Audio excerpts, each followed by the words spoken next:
Welcome to The Explainer. Today, we are diving into a secret story that's happening inside billions of us right this second. It's the hidden, high-stakes economy of iron in your body. And trust me, when you see the numbers, they are absolutely staggering. Let's just start with this. 1 in 4. What could that possibly be? Well, it's not some random statistic. It's a snapshot of a massive global health problem. That's right. 1 in every 4 people on this planet has anemia. And more often than not, it's tied directly to not getting enough iron. We're talking about nearly 2 billion people. So yeah, understanding how our bodies handle this mineral is a really big deal. And a number that big points to a real global iron shortage. Not in the Earth's crust, but inside our own bodies. So when you look at that 24%, that's almost 2 billion people affected by anemia. And this problem isn't spread out evenly. It hits women and young children the hardest, and it can impact everything from their energy levels to brain development. So how does this vital mineral even get into our system to begin with? Well, the whole journey starts on your plate, where iron can take one of 2 very different paths into your body. Okay, so you've got 2 main types.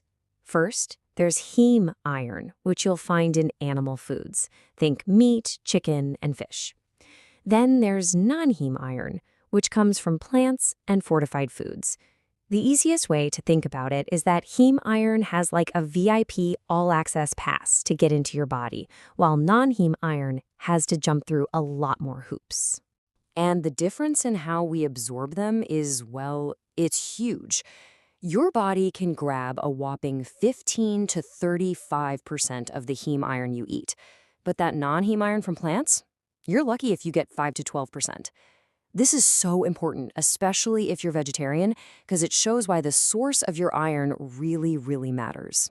But here's where it gets really cool. Your body is incredibly smart. It doesn't just let all this iron flood in. It has a super sophisticated security system, a master gatekeeper that decides who gets in and who stays out. And that gatekeeper has a name, Hepcidin. It's a hormone that's made in your liver, and you can basically think of it as the bouncer at the club door of your bloodstream. It has the final say on exactly how much iron gets absorbed from your food. And here's how it works. When your iron levels are looking good and your stores are full, your liver releases hepcidin. The hepcidin then travels over to your gut cells and literally slams the door shut, blocking any more iron from getting out into your bloodstream. Just like that, iron absorption stops. It's this brilliant little feedback loop to protect you from getting a dangerous iron overload. Okay, now we are at the most fascinating, kind of mind-blowing part of this whole story. I'm about to show you 2 numbers that seem to create a math problem that just feels impossible. Welcome to the great iron heist. All right, first number. Your body needs about this much iron, 25 milligrams every single day. The main reason is to make new red blood cells to carry oxygen everywhere. So lock that number in your head, 25. Now for the second number. On a good day, the average person only absorbs about 1 to 2 milligrams of new iron from their diet. That's it, just 1 or 2 milligrams. So wait a second. If we need 25 milligrams, but we're only taking in 1 or 2 from our food, where on earth is the other 95% coming from? How are we not all just collapsing from a massive iron deficit every single day? And here it is. The answer is your body's hidden superpower, recycling. You have these amazing immune cells called macrophages that act like the ultimate recycling crew. They hunt down old, worn-out red blood cells, they break them down, and they carefully reclaim all the iron.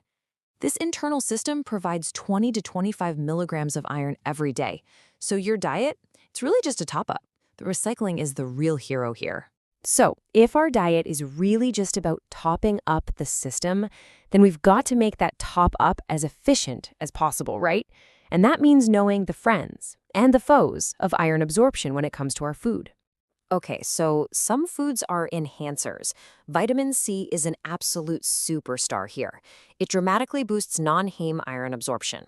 So think about adding bell peppers to your bean chili or squeezing a lemon over a spinach salad. But then there are inhibitors. Compounds in grains and, yep, that daily cup of coffee or tea can actually block absorption. The key is just strategy.